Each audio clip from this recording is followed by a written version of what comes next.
Brian Palavai Far here with Timothy Olson of Team Pearl Zumi. How you doing today, Tim? Good. Yeah, you were sixth here last year and have really only improved since then. You've done a ton of racing with some solid wins, and have you felt like have you changed things in the year since last year's Western States, or is it just cumulative time training? Yeah, I guess definitely done a lot more racing this year. You know, just kind of you get into ultra running and you kind of get excited and you just want to see all these different places, and yeah, and some of them are pretty close to my home, so I had to travel and check them out, and yeah, so it's definitely a little bit more racing this year than last year, but yeah, I'm just loving it and excited to finally get to the 100-mile distance now. I've been doing all these 50s, so looking forward to 100 miles. Is that your favorite distances these days? Yeah, there's just something about the 100-mile distance that I really love and just feel drawn to, and I like to just see where it takes me. So yeah. Where has it taken you in the past? What?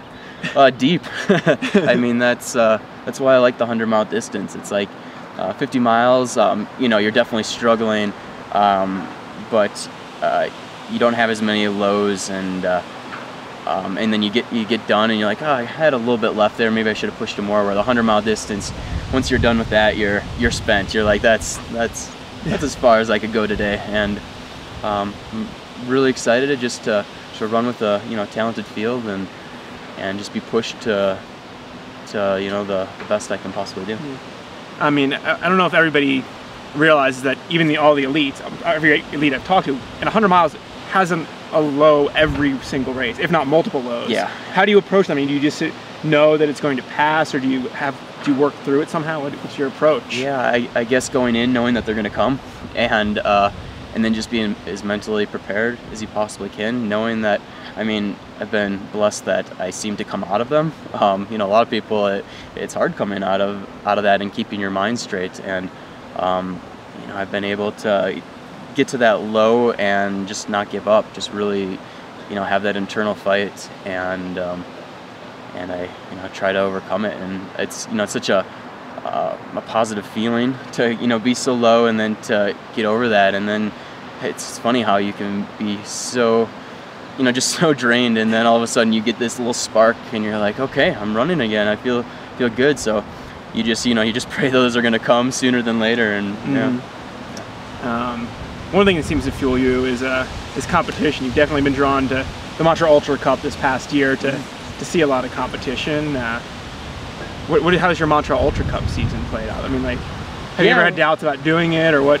Well, just the races that were chosen for this year were great. I was really happy that Sonoma was added in there, because it was my first 50-mile race I did and loved it, and Tropical John does an amazing job there, puts on a good fun time, and it's only a few hours from my house, so 5 hours or something like that. So it's fun to go do that, and then have a little wine tasting afterwards, and yeah, it's just a fun event. So with the Montreal Cup, I did a few of those races last year, and not really thinking about the cup at all, and I took third, and I was like, oh, $1,000, that's cool. Might as well do a couple others and see if I can pay a couple bills off. So yeah, $5,000 wouldn't be a bad reward. Can't complain about that if it happens. Yeah.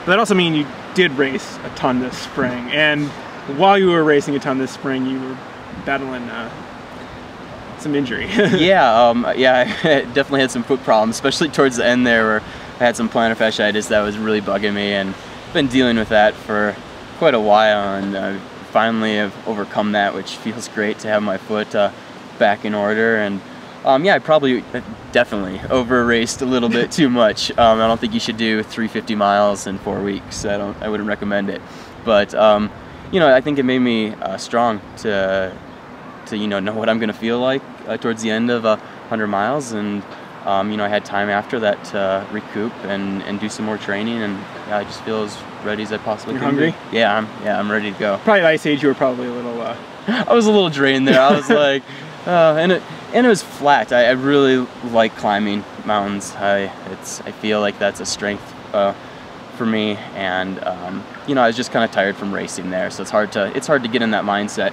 Yeah. Every week. I love going for a run every day, and that's what I truly am passionate about. But the races bring out another aspect of running, and just a fun way to hang out with some friends. Yeah. So this year's, there's a lot of just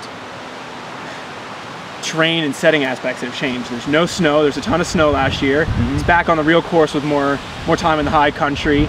It's going to be cool, if not cold, on race day.